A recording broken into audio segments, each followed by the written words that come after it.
Welcome to the HMAR Mobile Tech channel. I'm working on a 2004 Mercury Sable dual overhead cam with a 3-liter. I'm doing a starter job today. Putting a brand new starter in it. Before you start this job and start taking those bolts off the starter and doing the job, make sure you disconnect the negative side of the battery. That way you won't have any accidental shorts. Here's the new starter. It comes with a new improved control wire here that already has the crimp on it and the shrink tube right there. And so this will come in handy later at the end of the video when you get to this step here, but you'll trim off right here as close as you can to this little ring terminal, and then you'll strip the wire clean and trim a little bit of this insulation back to give you room to slide it back. And you just need to strip off about maybe a ½ an inch or a little bit less, maybe 10 millimeters, and then you just stuff that back down in there. I had to remove this box here. You might not need to, but I did because it helped me getting off the ground wire. There's a ground wire down here that I needed to take off on the top of the starter bolt, and it'll make sense. This little ring terminal here, and it'll all make sense when you get under there and do that. And then I just disconnected the oxygen sensor up here. Now these were really easy to get off. I just, with the screwdriver, just moved them back, and this whole box slid out of the way. And then this wire here was in this little holder. Okay, so once you get all that out of the way, you'll put a bungee cord on this upper hose here that goes to the water pump. And if you look down there, you'll see it's in the way of you getting the upper bolt of the starter out. Now the starter has a nut on it on the upper bolt. This is the upper bolt here, and that ring terminal starter ground goes on there, and then this one goes on there. So you'll take that off first, and then you'll reach through the top and you'll pull that ground wire off. And then you'll get this bolt out here. This is a 17 millimeter, so you'll need a 17 millimeter deep socket. And then the lower bolt is 17 millimeter. And you can use a deep socket or a shallow socket for that. So I use this 17 millimeter shallow socket for that. So these are all the tools I use to do this job. It's not really a hard job. It's just really, just got to follow these steps so you get it done right. So an extension with a 10 millimeter socket, and then a couple of longer extensions, and then a 13 millimeter. This is to remove the power supply wire to the starter, and you'll be able to kind of finagle it around and move it to where you can get a long extension in there to get it off. And then this is the 10 millimeter that holds on the control starter wire. And then you'll need a torque wrench and a magnet and a stubby and a long handle 3/8 drive. And then these are the crimp tools that I'm using here. This will be to cut it, this will be to strip it, and this will be to crimp it on. And then I used a mirror just to kind of guide me through, just to see what I'm doing. And then flashlights, of course. So any kind of flashlight that'll help you do this job, and a torque wrench. Now these bolts here, this upper starter bolt torques to 18 foot-pounds. This lower one torques to 18 foot-pounds. And it's the nut that you're going to be torquing that goes on there. Rather, the bolt you'll be torquing, and then this nut here, you could put it to 18 foot-pounds too. It wouldn't be a problem. Now underneath the car, you want to make sure you do this cold because this exhaust is in the way. So make sure you do it cold, and just stick your hand up in here and use your ratchet to connect up to the starter bolts. And I have it all here because I'm making this video late. So I've already got the starter out. Now, this is exactly how you're going to get this starter out, okay? You're going to get this starter out once you get the power wire off, okay?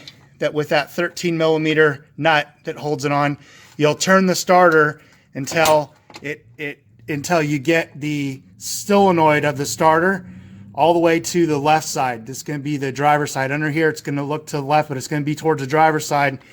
And then you'll get the flat side right here, where the toothed pinion gear of the starter is facing the exhaust manifold. So I'll kind of go back a bit so you can kind of see. And then it will just fall right out like butter, just like this. It'll come right out. So as long as you take it out and put it in just this way as I'm showing you, this job will be super easy for you. I'll make a quick correction here. This is from ALLDATA. The ground strap nut is 18 foot-pounds. The starter motor bolts and nuts, 18 foot-pounds. The starter motor solenoid is that small 10 millimeter one. Excuse me. The starter motor solenoid control wire is 53 inch-pounds. And the power supply wire to the starter is 9 foot-pounds.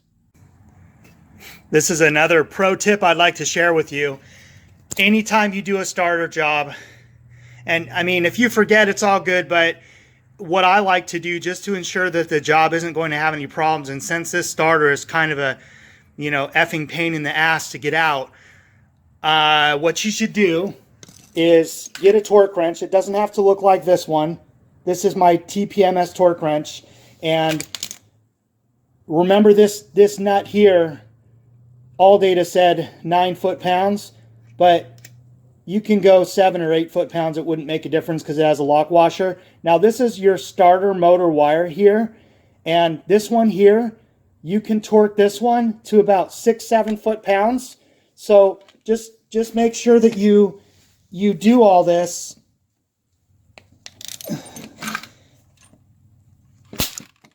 And then you can also torque this little nut here to 54, 56 inch-pounds. So that's probably going to be around maybe 5 foot-pounds at the most. This nut here, I would go 4 foot-pounds. But if you check all these things here before you put this back on, and you know, this job is just going to be all that much better, and it's going to just be a big success.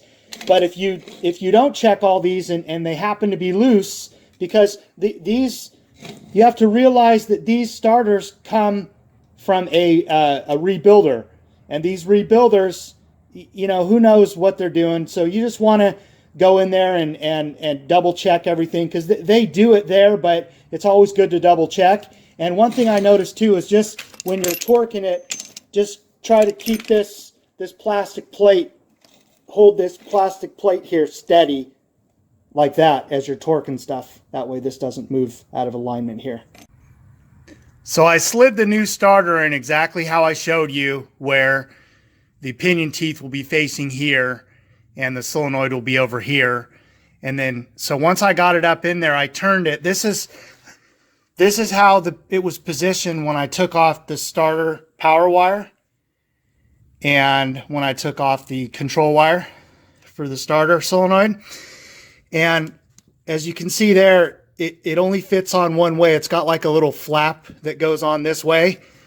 So what I found was easier was to connect the new ground. I had to take off this wire here, the starter control wire.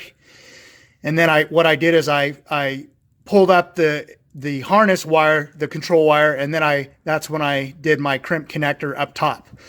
So then I fed it down, and then I put it on here, and then I torqued this to about 54 inch-pounds.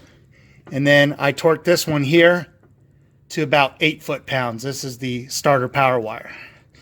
And so as long as it looks like this, and before you put it all in and everything, it's gonna be right, and it's gonna go in real easy.